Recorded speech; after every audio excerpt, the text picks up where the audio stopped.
আজকে দেখা যায় দুনিয়ার জমিনে অল্প কিছু টাকাওয়ালা ব্যবসা বাণিজ্য করে কিছু টাকার ইনকাম করেছে, কিছু টাকা পেয়েছে, কিছু সম্পদের মালিক হয়েছে।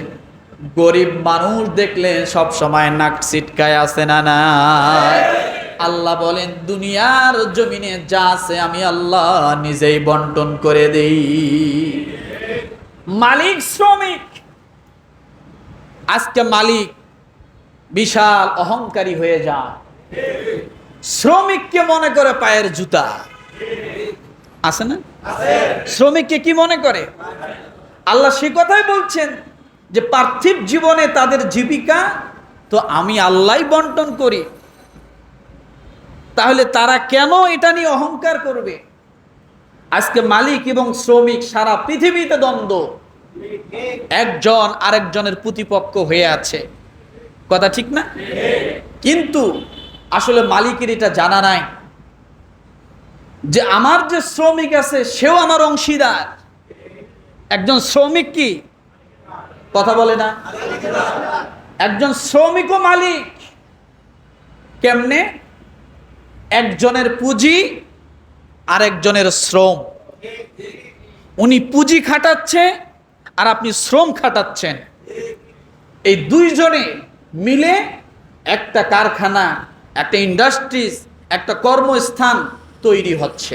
এমনি এমনি হয় না আমার ভাইরা। আল্লাহ কেন বললেন পার্থিব জীবনে এই জীবিকা তো আমি আল্লাহ বন্টন করি? আল্লাহর বন্টন দেখেন কেমন, কাউকে বেশি দিচ্ছেন, কাউকে কম দিচ্ছেন। আল্লাহ কাউকে মালিক বানিয়েছেন, কাউকে শ্রমিক বানিয়েছেন। এখন আপনি আমি অনেক সময় বলি আল্লাহ এত বড় টাকাওয়ালা মালিক তাকে বানাইলো, আমাকে কেন বানাইলো না? ও দুনিয়ার জমিনের ভাইরা, আল্লাহ সাল্লাম সকল প্রশংসা কার জন্য?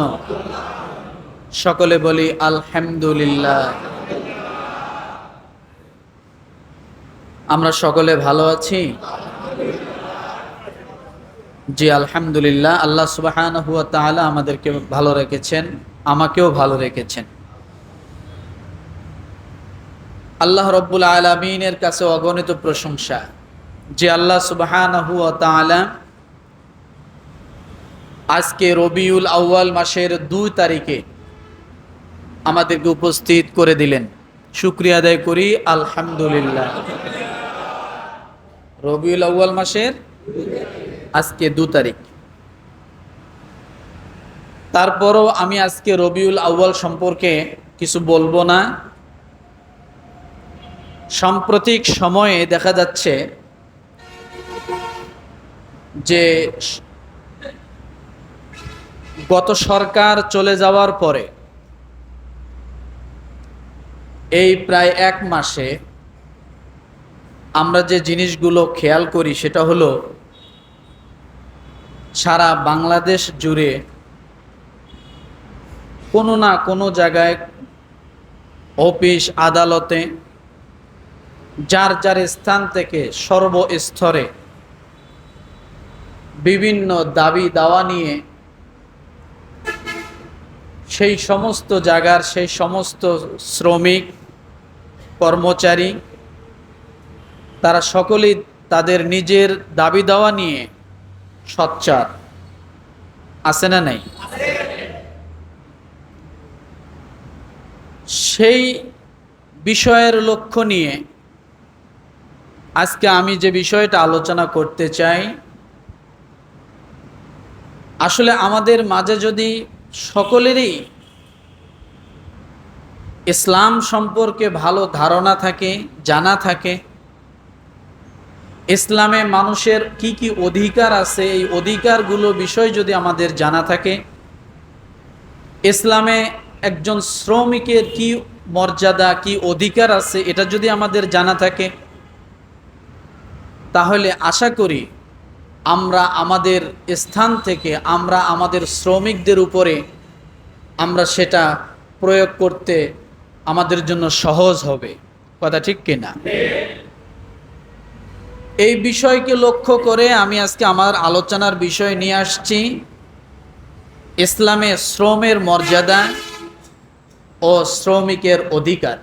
কি বলেন তো? ইসলামে প্রথমে আমরা জানব ইসলামে শ্রমের কি মর্যাদা দেওয়া হয়েছে। দ্বিতীয়ত আমরা জানব শ্রমিকের কি কি অধিকার আছে। এ বিষয়টা কি আমরা জানলে উপকৃত হব কিনা বলেন? দরকার কিনা? সম্প্রতি এটা দেখা যাচ্ছে যে সব জায়গায় কম বেশি বিভিন্ন আন্দোলন চলছে, বিভিন্ন দাবি দাওয়া চলছে। আসলে এই দাবি দাওয়াগুলো কেন? যদি আল্লাহ এবং আখেরাতের ভয় কারো থাকতো, তাহলে সেই সমস্ত জায়গার যারা ঊর্ধ্বতন কর্মকর্তা আছে এবং মালিক আছে, তারা কখনো তাদের নিচের যে শ্রমিকরা আছে তাদেরকে কখনো ঠকাতো না। তারা বারবার ঠকে যাওয়ার কারণে তারা আজকে যখন তাদের দাবি প্রতি সোচ্চার হওয়ার জন্য সহজ এবং সুযোগ পেয়েছেন, তখন তারা এই দাবিগুলো উত্থাপন করতেছেন। কথা ঠিক না? তাহলে আজকে আলোচনার বিষয় কি? সকলকে বলতে হবে কিন্তু ইসলামে শ্রমের মর্যাদা এবং শ্রমিকের অধিকার। আচ্ছা, জবান খোলেন নাই কতজন? সকলে বলেন ইসলামে শ্রমের মর্যাদা এবং শ্রমিকের। আজকে আলোচনার বিষয় হলো এটা, মনে থাকবে? আসুন আমরা আলোচনার শুরুতে যাই। আল্লাহ পাক রব্বুল আলামিন বলেন, আহুম ইয়াকসিমুনা রাহমাতা রাব্বিক নাহনু কাসামনা বাইনাহুম মাঈশাতাহুম ফিল হায়াতিদ দুনিয়া ورفعنا بعضهم فوق بعض درجات ليتخذ بعضهم بعضا سخريا ورحمة ربك خير مما يجمعون। এক সঙ্গে বলেন, একটু চাপ চাপ দাও তো, দেখো তো। আল্লাহ পাক রব্বুল আলামিন সূরাতুজ যুখরুফ, কোন সূরা? 25 নাম্বার পারায় সূরা যুখরুফ আয়াত নাম্বার 32 আল্লাহ বলেন, আহুম ইয়াকসিমুনা রাহমাতা রাব্বিক নাহনু কাসামনা বাইনাহুম মাঈশাতাহুম ফিল হায়াতিদ দুনিয়া। রব্বুল আলামিন ডাক দিয়ে বলেন, তবে কি তারাই তোমার প্রতিপালকের রহমত বন্টন করবে? আল্লাহ প্রথমে বললেন, তবে কি তারা তোমার প্রতিপালকের রহমত বন্টন করবে? পার্থিব জীবনে তাদের জীবিকা তো আমি আল্লাহ নিজেই বন্টন করি, বলেন সুবহানাল্লাহ। এ দুনিয়ার রিজিক, দুনিয়ার সমস্ত সুখ, সমস্ত শান্তি, এগুলা কে বন্টন করে? আল্লাহ বন্টন করে। আমার ভাইরা, এই আয়াতটা বোঝার আগে আয়াতের শানে নজুল যদি আপনি বোঝেন, তাহলে আয়াতটা বোঝা সহজ হয়ে যাবে। কোন কথার প্রেক্ষিতে আল্লাহ আয়াতটা নাজিল করলেন, কেন আল্লাহ আয়াত নাজিল করলেন? আর আয়াত নাজিল করতে যা আল্লাহ প্রথমে বললেন, তবে কি তারাই তোমার প্রতিপালকের রহমত বন্টন করবে? কারণ আল্লাহর রহমত বন্টন করার মতো এই আসমানের নিচে জমিনের উপরে কারো ক্ষমতা নাই। আছে? কথা বলতে হবে। আছে? তার রহমত তিনি বন্টন করবেন, কিন্তু পৃথিবীর কোনো মানুষ আল্লাহর রহমতকে বন্টন করতে পারে না।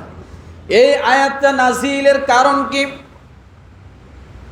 তার আগে শুনুন সূরাটা নাজিলের প্রেক্ষাপট। আল্লাহ পাক রব্বুল আলামিন কুরআনুল কারীমের মধ্যে 114টা সূরা দিয়েছেন। 113টা সূরার ক্ষেত্রে পাওয়া যায় কিছু সূরা মক্কায় নাজিল হয়েছে, কিছু সূরা মদিনায় নাজিল হয়েছে। কিন্তু আল্লাহ সুবহানাহু ওয়া তাআলা এই সূরা যুখরুফ নামের সূরাটা কিছু সংখ্যক মুফাসসিরিন কিরাম বলেছেন আল্লাহ মক্কায়ও নাজিল করেন নাই, মদিনায়ও নাজিল করেন নাই। সুবহানাল্লাহ বলবেন। 114টা সূরা আমরা মক্কা এবং মদিনা পাই, কিন্তু এই সূরা যুখরুফের ক্ষেত্রে কিছু সংখ্যক মুফাসসিরিন কিরাম বলেছেন এই 25 নাম্বার পারার সূরা যুখরুফটা আল্লাহ মক্কায়ও নাজিল করেননি, মদিনায়ও নাজিল করেননি। এই সূরা যুখরুফটা আল্লাহ দুনিয়ার জমিনে নাজিল করেন নাই। সুবহানাল্লাহ বলেন। তাহলে সূরা যুখরুফ নাজিল হলো কোথায়? দুনিয়ার জমিনে হলো না, মক্কায় হলো না, মদিনায়ও হলো না। তাহলে সূরা যুখরুফ নাজিল হলো কোথায়? কিছু সংখ্যক, বারবার বলছি, কিছু সংখ্যক মুফাসসিরিন কিরাম বলেন আল্লাহ নবী যখন মিরাজের রজনীতে গেলেন, আরশে আজিমে ভ্রমণ করতে গেলেন, রাসূল যখন ইসরা করে চলে গেলেন, সুবহানাল্লাযী আসরা বিআবদিহি লাইলাম মিনাল মাসজিদিল হারামি ইলাল মাসজিদিল আকসা। আল্লাহ পাক রব্বুল আলামিনের হাবিব যখন আরশে আজিমে মিরাজের জন্য গেলেন, আল্লাহ ডেকে নিয়ে গেলেন। বন্ধুর কাছে যখন চলে গেলেন, দীর্ঘ সময় সেখানে যখন কথা হলো, হাদিয়া আদান প্রদান হলো, আত্তাহিয়াতু লিল্লাহি ওয়াসসালাওয়াতু ওয়াত-তাইয়্যিবাতু আসসালামু আলাইকা আইয়ুহান নাবিয়্যু ওয়া রাহমাতুল্লাহি ওয়া বারাকাতুহু আসসালামু আলাইনা ওয়া আলা ইবাদিল্লাহিস সালিহিন। আল্লাহর নবী খালি হাতে যাননি, এই তাশাহুদ নিয়ে গিয়েছিলেন। আল্লাহর কাছে সমস্ত উম্মতের পক্ষ থেকে রাসূল তার বন্ধুর কাছে যে গেছেন হাদিয়া পেশ করলেন। সুবহানাল্লাহ। আমরা যেমন দুনিয়ার জমিনে একজন মেহমান যখন আমাদের বাড়িতে আসে, মিষ্টির কার্টুন, দই, বিভিন্ন কিছু যখন ফল পাকড় নিয়ে আসে, আমরা খুশি হই। আল্লাহ তাআলা ডাক দিয়ে বলেন, বন্ধু আপনি আমার বাড়িতে আসছেন, কি নিয়ে আসছেন? সঙ্গে সঙ্গে আল্লাহ পাকের কাছে রাসূল ডাক দিয়ে বলে, ইয়া আল্লাহ, আমার উম্মতের তরফ থেকে সমস্ত হাদিয়া আপনার উপরে অর্পণ করে দিলাম।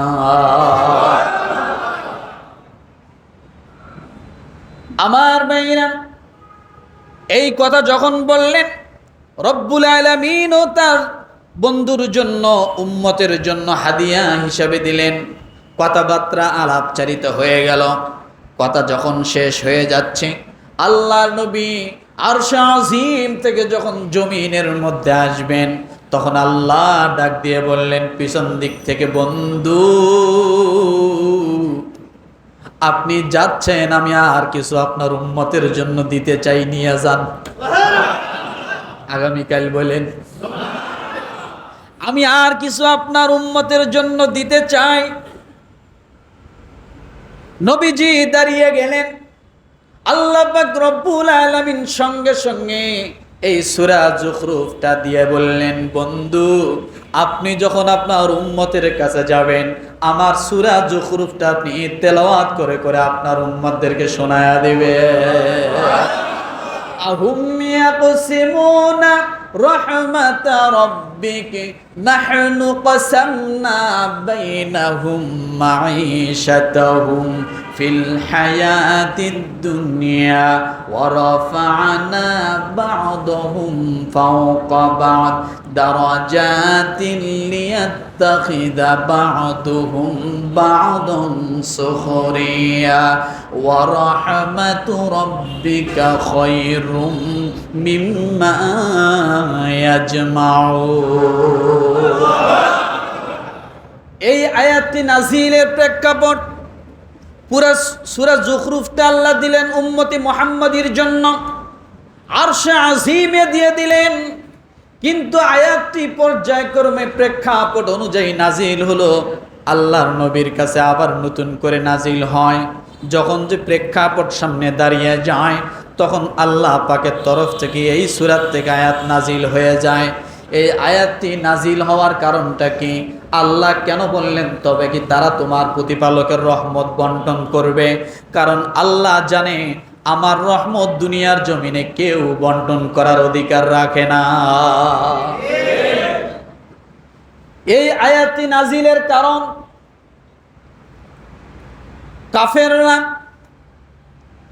যখন কোরআন নাজিল হলো, মক্কার কাফেরগণ বিস্ময়কর হয়ে গেল, আশ্চর্য হয়ে গেল, আচমকা আজব হয়ে গেল, চিন্তায় পড়ে গেল।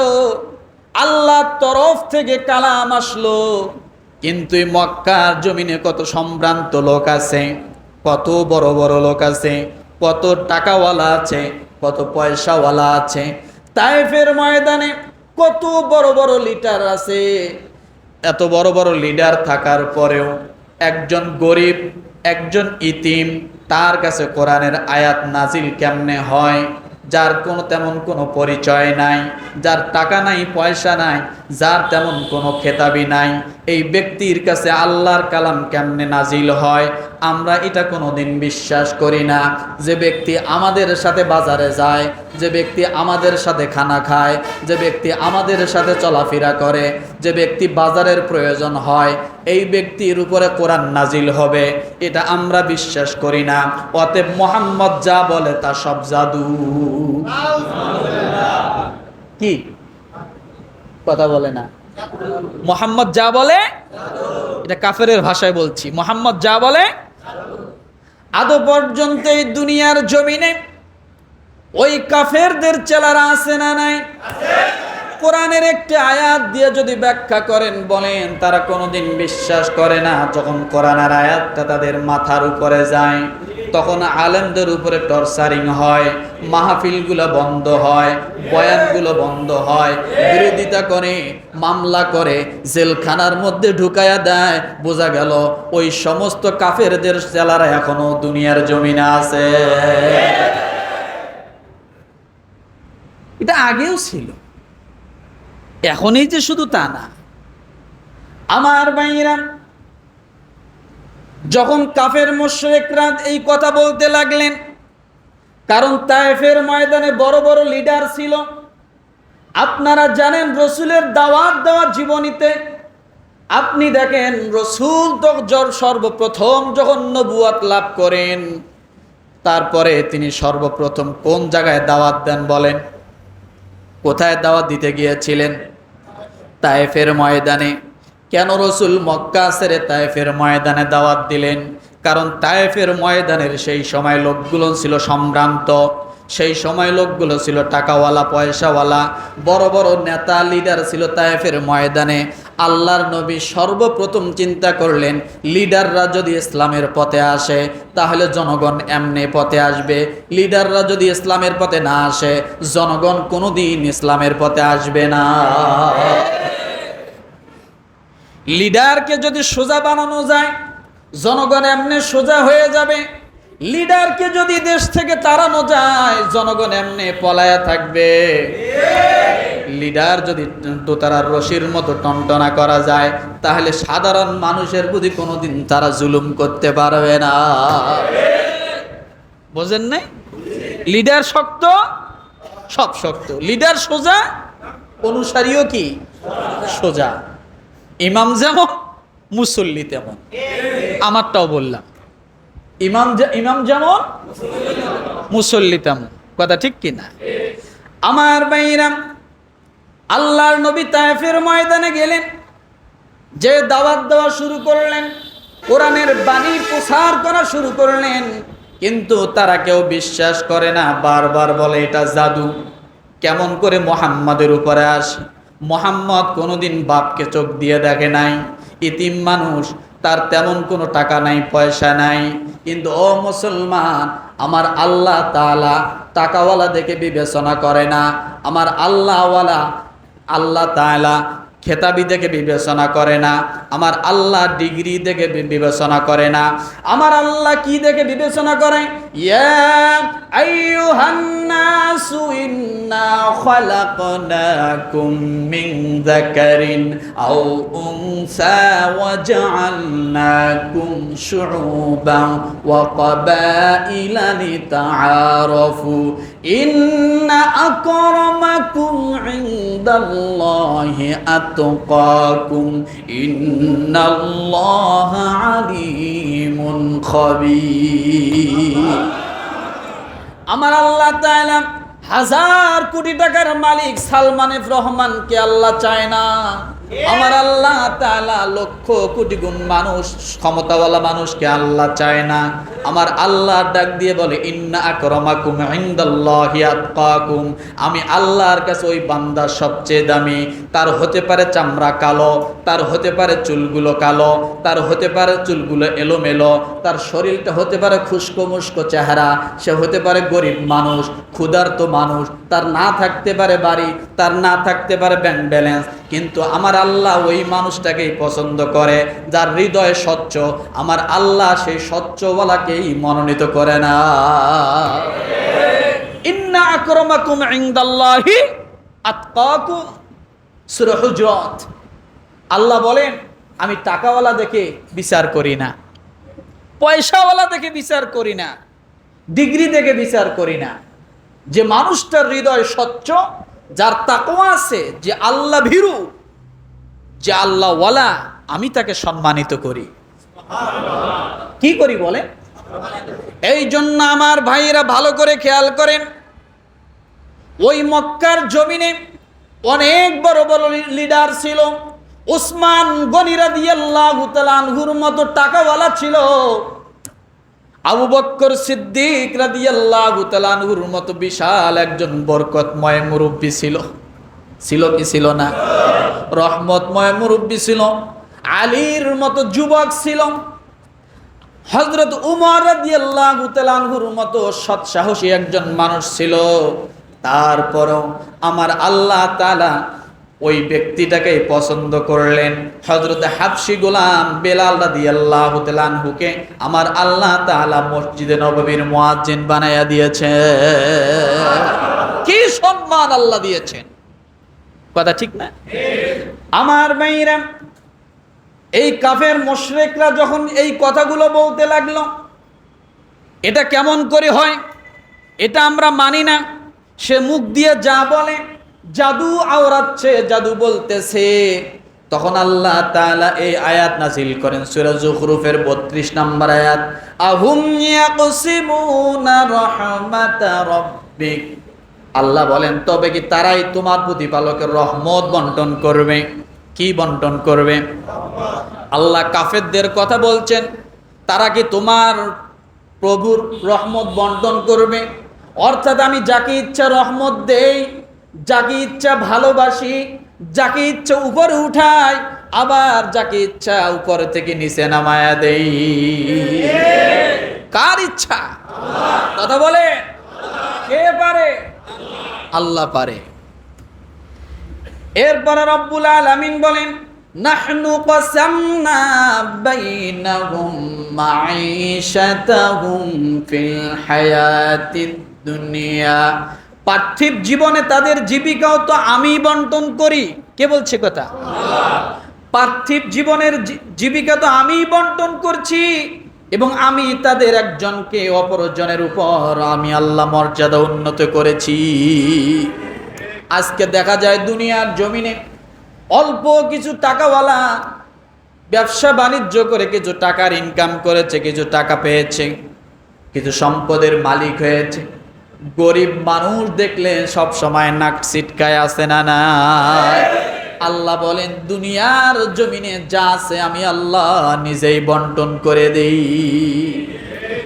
মালিক শ্রমিক, আজকে মালিক বিশাল অহংকারী হয়ে যায়, শ্রমিককে মনে করে পায়ের জুতা। আছে না? শ্রমিককে কি মনে করে? আল্লাহ সে কথাই বলছেন যে পার্থিব জীবনে তাদের জীবিকা তো আমি আল্লাহই বন্টন করি। তাহলে তারা কেন এটা নিয়ে অহংকার করবে? আজকে মালিক এবং শ্রমিক সারা পৃথিবীতে দ্বন্দ্ব, একজন আরেকজনের প্রতিপক্ষ হয়ে আছে। কথা ঠিক না? কিন্তু আসলে মালিকের এটা জানা নাই যে আমার যে শ্রমিক আছে সেও আমার অংশীদার। একজন শ্রমিক কি কথা বলে না? একজন শ্রমিকও মালিক। কেমনে? একজনের পুঁজি আরেকজনের শ্রম। উনি পুঁজি খাটাচ্ছে আর আপনি শ্রম খাটাচ্ছেন। এই দুইজনে মিলে একটা কারখানা, একটা ইন্ডাস্ট্রিজ, একটা কর্মস্থান তৈরি হচ্ছে। এমনি এমনি হয় না। আমার ভাইরা, আল্লাহ কেন বললেন পার্থিব জীবনে এই জীবিকা তো আমি আল্লাহ বন্টন করি। আল্লাহর বন্টন দেখেন কেমন, কাউকে বেশি দিচ্ছেন, কাউকে কম দিচ্ছেন। আল্লাহ কাউকে মালিক বানিয়েছেন, কাউকে শ্রমিক বানিয়েছেন। এখন আপনি আমি অনেক সময় বলি, আল্লাহ এত বড় টাকাওয়ালা মালিক তাকে বানাইলো, আমাকে কেন বানাইলো না? ও দুনিয়ার জমিনের ভাইরা, আল্লাহর সাজানো জিনিস কত সুন্দর। দুনিয়ার সব মানুষ যদি মালিক হয়ে যায় তাহলে শ্রমিক পাবে না। তাহলে শ্রমিক যদি না পায় তামাম দুনিয়া অচল অবস্থায় থাকবে। কি থাকবে? অচল অবস্থায় থাকবে। একটা শ্রমিক আপনার ঘুম থেকে ওঠা থেকে নিয়ে শুরু করে আবার পুনরায় ঘুমান্ত যাওয়া পর্যন্ত প্রতিটা পদে পদে আপনার প্রয়োজন, প্রত্যেকটা জায়গায় দরকার। একজন যে চুল কাটে সেও শ্রমিক। এই চুল যদি সে না কাটতো, এত সুন্দর করে চুলগুলো যদি আপনাকে না কেটে দিত, আপনাকে দেখা যেত ভাল্লুক। কি দেখা যেত? কি দেখা যেত? বনের পশু আপনাকে দেখা যেত। তাহলে যে ব্যক্তি আপনার চুল কাটে সে আপনার কত প্রয়োজন। মাসে একদিন হলেও প্রয়োজন হয়, 2 মাসে একদিন হলেও প্রয়োজন হয়। কি পরিমাণ প্রয়োজন যে নাপিতের দোকানে সিরিয়াল আগে থেকে দিতে হয়। কিন্তু আমরা সেই মানুষটাকেও মানুষ মনে করি না, নাপিত। কিন্তু আজকে আপনি নাপিত বলে মানে তাকে কোনো কিছুই মূল্যায়ন করতেছেন না। কিন্তু আপনার চুল কাটতে যখন লাগে, আপনাকে কত সুন্দর করে চুলগুলো কেটে দেয়। আপনাকে অগোছালো মানুষটাকে কত সুন্দর গোছানো বানায় দেয়। দেয় কি দেয় না? এইরকম প্রতিটা জায়গায় একজন শ্রমিকের কত মর্যাদা। আপনি জুতোগুলো কালি করবেন, নিজের স্ট্যাটাসে বাজে, সঙ্গে সঙ্গে আপনি যখন জুতা কালির দোকানে নিয়ে যান, তারা আপনাকে কত সুন্দর করে জুতোগুলো কালি করে দেয়। 3 বছর আগে জুতা কিনেছেন, ছাল চামড়া সব উঠে গেছে, তারপরও সেলাই করে যখন কালি মেরে দেয়, মনে হয় আপনি কেবলমাত্র মার্কেট থেকে নিয়ে আসলে। যদি তা না হতো, প্রতি বছর বছর আপনার কয় জোড়া জুতা কেনা লাগতো এটা আপনার কোনো হিসাবই থাকতো না। তাহলে সে আপনার জীবনে কত প্রয়োজন, একটাবার ভাবুন আপনার জীবনে সে কত প্রয়োজন। আমার ভাইরা, এই জন্য রব্বুল আলামিন বলেন, ওয়ারাফা'না বা'দাহুম ফাওকা বা'দ দারাজাতিন লিয়াত্তাখিযা বা'দুহুম বা'দান সুখরিয়া। একজনকে অপরজনের উপর মর্যাদা উন্নত করেছি যাতে তাদেরকে অন্যের দ্বারা কাজ নিতে পারে। কি নিতে পারে? কাজ নিতে পারে। আপনারা আজকে এখানে আছেন, ছোট্ট একটা জিনিস দেখেন, ময়লার গাড়ি আমাদের পাশ দিয়ে যায়, কত নাক চিপে ধরি, রাগ করি, অনেক সময় বলি এই সময় আসছো কেন, পরে আসো নাই কেন? কথা ঠিক কিনা? ঘুমাচ্ছেন নাকি? মাথা উঁচু করেন সকলে। কত রাগারাগি করি। একজন ময়লাওয়ালা, আপনি তাকান তো গাড়ির উপরে কিভাবে সে ময়লাগুলো টানছে। সে কিন্তু মানুষ। সে যদি এই কাজটা না করতো আর সারা বাংলাদেশে যদি এই কাজের একটা লোকও পাওয়া না যেত, আপনি যেখানেই খাচ্ছেন সেখানেই ময়লার দুর্গন্ধতে বসে বসে আপনাকে খেতে হতে, এছাড়া উপায় ছিল না। এছাড়া কি ছিল না? এছাড়া কি ছিল না? উপায় ছিল না। আপনি একটাবার ভাবুন, সে ময়লার গাড়িতে বসে পান খাচ্ছে, চা খাচ্ছে, সব খাচ্ছে, তার কাছে কিছুই মনে হচ্ছে না। আল্লাহ তাকে ওইভাবেই ব্যবস্থা করে দিয়েছেন, ঘৃণা তার অন্তর থেকে দূরে সরায় দিয়েছেন, যে তুমি ঘৃণা করলে আমার হাজারো লাখো মানুষ কষ্ট পাবে। একজন ব্যক্তি লাখো মানুষের জুঠা ময়লা, মানে খারাপ সমস্ত আমাদের পরিত্যক্ত জিনিসগুলোকে তারা একত্রিত করে এক জায়গায় নিয়ে যা ফালাচ্ছে। আবার যেখানে ফালাচ্ছে ওই জায়গাটা যেন দূষণ না হয়, বাতাসে যেন মানুষের জন্য দূষণ জাতীয় বাতাস যেন না আসে, মানুষের জন্য যাতে কোনো ক্ষতি না হয়, রোগ ব্যাধি না ছড়ায়। এই জন্য রব্বুল আলামিন কত সুন্দর করে ব্যবস্থা করলেন। ও দুনিয়ার মানুষ, একটা গরু যখন মরে যাবে, গরুটা মরে যাওয়ার পরে যখন তুমি ফালায় দিবা, গরুটার থেকে গন্ধ ছড়াবে, বাতাস সব কিছু গন্ধে ছড়ায় যাবে, মানুষের ভিতরে চলে যাবে, বাতাসের মাধ্যমে মানুষের ভিতরে গন্ধ চলে যাবে। আল্লাহ বলেন ওই গরুটা যেন পরিত্যক্ত না থাকে, এই জন্য আমি আল্লাহ কিছু পশুর ব্যবস্থা করে দিয়েছি। মরা গরুটা ফালায় দিবা, সঙ্গে সঙ্গে আমি শগুন নামের একটা পশু নির্ধারণ করেছি, ওই মরা গরুটা খেয়ে এসে সাফ করে দিবে, তোমাদের মতো মানুষগুলোকে পরিবেশ সুন্দর করে দিবে। শগুন আছে না? শগুন ভাত খায়, চা খায়, বিড়ি সিগারেট কি খায়? হ্যাঁ, মরা জীব জন্তু জানোয়ার খায়। এই জন্য পশু বিজ্ঞানীরা বলেন, পশুবিদরা বারবার বলেন, শগুন কমে যাচ্ছে, সমাজের জন্য আমাদের বড় ভয়ঙ্কর ক্ষতিকর বায়ু দূষণ হচ্ছে। শগুন যতদিন ছিল বায়ু দূষণ ছিল না, কিন্তু শগুন এখন আমাদের থেকে চলে গেছে, যার কারণে তারা আশঙ্কা মনে করতেছে মানুষ অসুস্থতায় মরে যাবে। আল্লাহর কি ব্যবস্থা!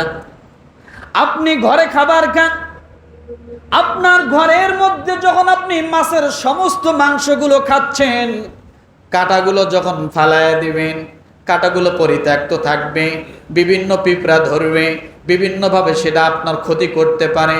আল্লাহ ব্যবস্থা করলেন, ও মানুষ তোমরা যখন মাছ খাও, মাছের কাঁটাগুলো যখন থাকবে, এই মাছের কাঁটা খাওয়ার জন্য আমি আল্লাহ তোমাদের সামনে বিড়ালের ব্যবস্থা করে দিলাম, যার কারণে বিড়াল এক রান্নাঘর থেকে নিয়ে আপনার সোফা সেট পর্যন্ত সব জায়গায় ঘোরাঘুরি করে। আছে না নাই? বিড়াল কাটা খায় না? খায়। বিড়াল যেভাবে কাটা খায়, আপনি মানুষ যদি ওইভাবে খাইতে যান, বাঁচবেন? বলেন কি ব্যবস্থা আল্লাহ করে দিয়েছেন। এই জন্য রব্বুল আলামিন বলেন, প্রত্যেকটা ক্ষেত্রে আমি আল্লাহ এমন সুন্দর করে সাজিয়েছি, ও দুনিয়ার মানুষ আমি এমন সুন্দর করে বন্টন করে দিয়েছি। এই বন্টনের মধ্যে তোমরা যদি নিজেরা বন্টন করতে চাও তাহলে সমস্যা। এই জন্য আল্লাহ বলেন, ওয়া রাহমাতু রাব্বিকা খায়রুম মিম্মা ইয়াজমাউন। আল্লাহ বলেন তোমার প্রতিপালকের রহমত তো তারা যা অর্থ সম্পদ সঞ্চয় করে তার অপেক্ষাও অনেক শ্রেয়, অনেক উত্তম।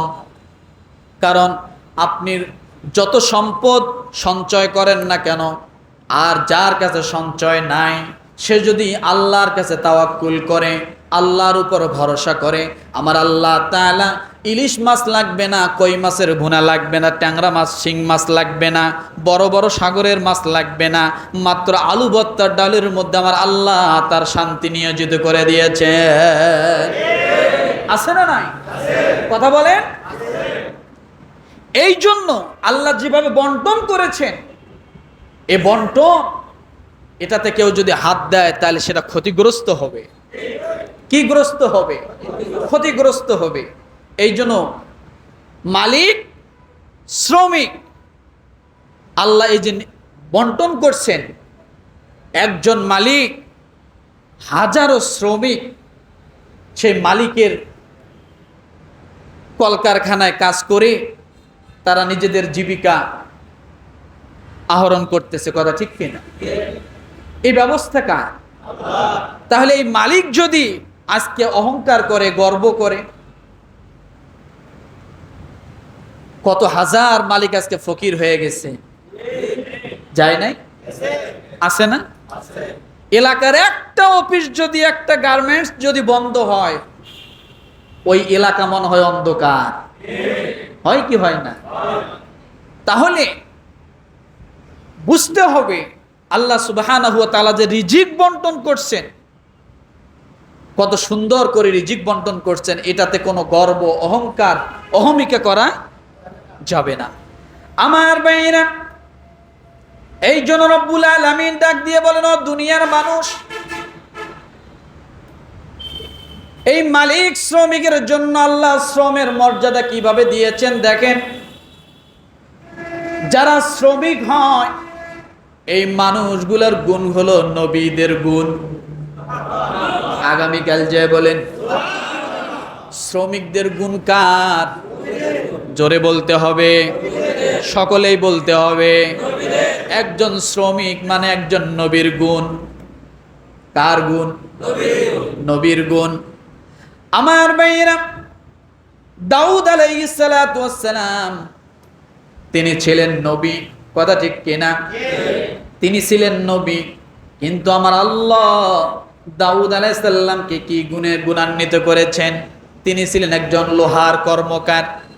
কিসের কর্মকার?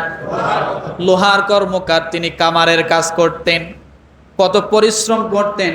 এই পরিশ্রম করে করে তিনি জীবিকা অর্জন করেছেন। পরিশ্রম ছাড়া এই দুনিয়ার মানুষ কখনো উন্নতি করতে পারে না। কি পারে না বলেন? পরিশ্রম ছাড়া এই দুনিয়ার মানুষ কখনো উন্নতি লাভ করতে পারে না।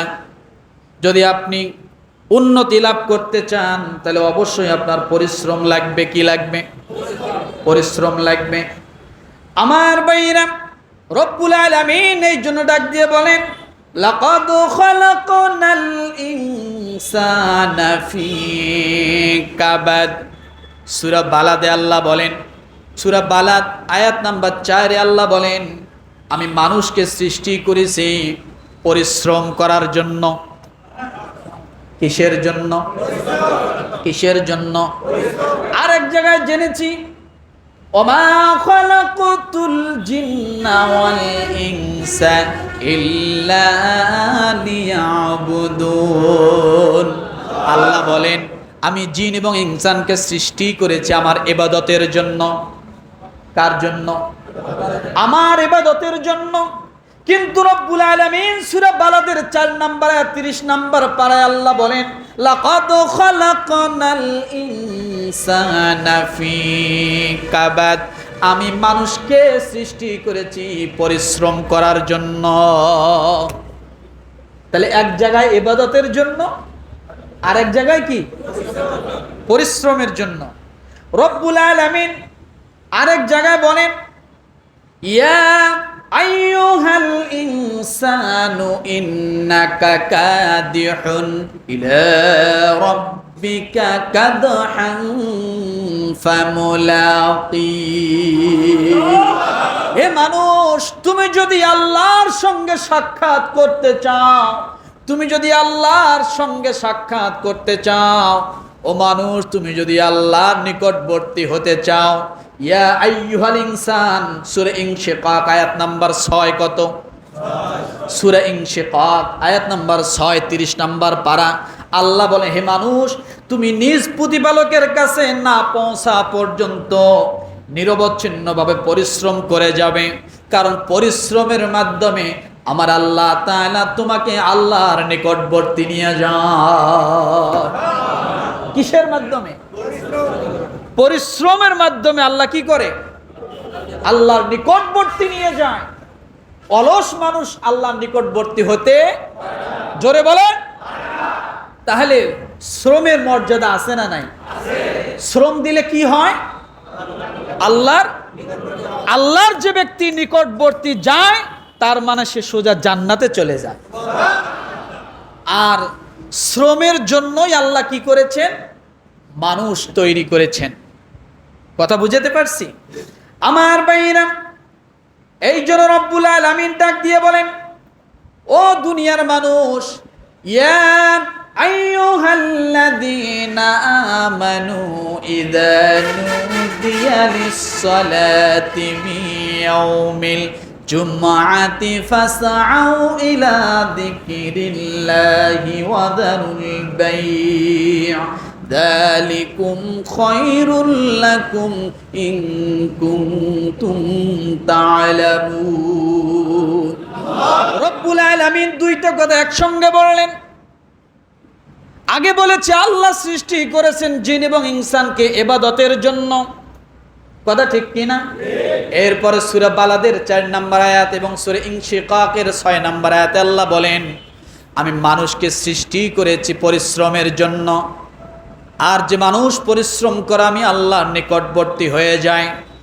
এই দুই কথার সমন্বয়ে রব্বুল আলামিন সূরা জুমার 9 নম্বর আয়াতে আল্লাহ বলেন, ইয়া আইয়ুহাল্লাযীনা আমানু ইযা নুদিয়া লিস-সালাতি মিন ইয়াউমিল জুমআতি ফাসআউ ইলা যিকরিল্লাহি ওয়া যারুল বাই'। সূরা জুমআ আয়াত নম্বর 9। আল্লাহ স্বতন্ত্রভাবে তাম পৃথিবীর সমস্ত মানুষদেরকে আল্লাহ একসঙ্গে ডাক দিলেন না, কিন্তু পরিশ্রমের জন্য আল্লাহ ডাক দিয়েছেন দুনিয়ার সব মানুষকে একসঙ্গে। কিন্তু এই আয়াতের আলোকে আল্লাহ ডাক দিলেন, হে ঈমানদারগণ, জুমার দিন যখন নামাজের সময় হয় তখন আল্লাহর জিকিরের দিকে ধাবিত হও এবং বেচা কিনা ছেড়ে দাও, এটাই তোমাদের জন্য শ্রেয়। যদি তোমরা উপলব্ধি করতে পারো, অর্থাৎ মসজিদে যখন আজান হবে বেচা কিনা ছেড়ে দেন, অফিস আদালতের কাজগুলো অফ রাখেন, আল্লাহর ডাকে সাড়া দেন, নামাজে দাঁড়িয়ে যান। আল্লাহ তাআলা ডাক দিয়ে বলেন, তুমি যখন নামাজে দাঁড়িয়ে যাবা, হয়তো তোমার কাছে প্রশ্ন আসলো, আল্লাহ দুনিয়ার পরিশ্রম করতে বলেছ, আবার নামাজের জন্য দাঁড়িয়ে যেতে বলেছ, এখন আমি নামাজের জন্য দাঁড়িয়ে গেলাম, আল্লাহ দুনিয়ার পরিশ্রম করলাম, এখন আমার জন্য তুমি কি রেখে দিয়েছো? রব্বুল আলামিন ডাক দিয়ে বলেন, ফাইদা কুদিয়াতিস সালাতু ফান্তাশিরু ফিল আরদি ওয়াবতাগু মিন ফাদলিল্লাহ। জোরে জোরে জোরে জোরে। আল্লাহ, আপনি যদি 9 নম্বর আয়াতটা পড়ে যদি আল্লাহকে প্রশ্ন করেন, আল্লাহ ব্যবসা করতে বলেছো, পরিশ্রম করতে বলেছো, পরিশ্রম করলে তোমাকে পাওয়া যাবে এটা বলেছো, আমি তো পরিশ্রম করতেছি। এরপরে তুমি বলেছো জিন এবং ইনসানকে সৃষ্টি করেছে আমার ইবাদতের জন্য, আল্লাহ কিছু সময়ের জন্য ব্যবসা বন্ধ করলাম, চাকরির কাজকে স্টপ করলাম, করে আমি তোমার হুকুম আদায় করলাম, এখন আমার জন্য তোমার কি আছে? সুবহানাল্লাহ বলে, আমার কি আছে পাওয়া? আমি তোমার কাছে কি প্রাপ্য হব? আমার পাওনা কি আছে? আমার পুরস্কার কি আছে? সুবহানাল্লাহ বলেন। রব্বুল আলামিন সূরা জুমার 10 নম্বর আয়াতে আল্লাহ বলেন, ফাইদা কুদিয়াতিস সালাতু ফান্তাশিরু ফিল আরদি ওয়াবতাগু মিন ফাদলিল্লাহ। অতঃপর নামাজ শেষ। আগের আয়াতে নামাজ পড়তে আসার কথা বলছে, তাই না? যখন নামাজের সময় হয় কি করো? ব্যবসা ছেড়ে দাও, অফিস আদালত বন্ধ করো, কিছু সময়ের জন্য নামাজে দাঁড়িয়ে যাও, তাই না? 10 নম্বর আয়াতে আল্লাহ বলছেন, অতঃপর নামাজ শেষ হয়ে গেলে তোমরা জমিনে ছড়িয়ে পড়ো, আবার পুনরায় তোমরা কি করো? কাজের জন্য জমিনে ছড়িয়ে পড়ো, আল্লাহর অনুগ্রহ সন্ধান করো। কিসের সন্ধান? আল্লাহর অনুগ্রহ সন্ধান করো। ওয়াযকুরুল্লাহা কাসীরান লাআল্লাকুম তুফলিহুন। আল্লাহ বলেন, আল্লাহকে স্মরণ করো বেশি বেশি, যাতে তোমরা সফল কাম হয়ে যাও। কি হয়ে যাও? তাহলে 2টা আয়াতে মোট বিষয় কয়টা এবার বোঝেন তো। 9 নম্বর আয়াতে আল্লাহ বলেন, যখন নামাজের সময় হয় ব্যবসা বাণিজ্য কাজকর্ম শ্রম দেওয়া কি করো? বন্ধ করো। নামাজে দাঁড়াও। এক, নামাজ পেলাম। দ্বিতীয় নাম্বারে বলা হয়েছে 10 নম্বর আয়াতে, যখন নামাজ শেষ হয়ে গেল তোমরা জমিনে কি করো? তখন আর মসজিদে বসে থেকো না, পাঞ্জেখানায় বসে থেকো না, অফিসের মধ্যে তুমি জায়নামাজ বিছে আর বসে থেকো না। তুমি কি করো? আল্লাহর অনুগ্রহ তালাশ করো।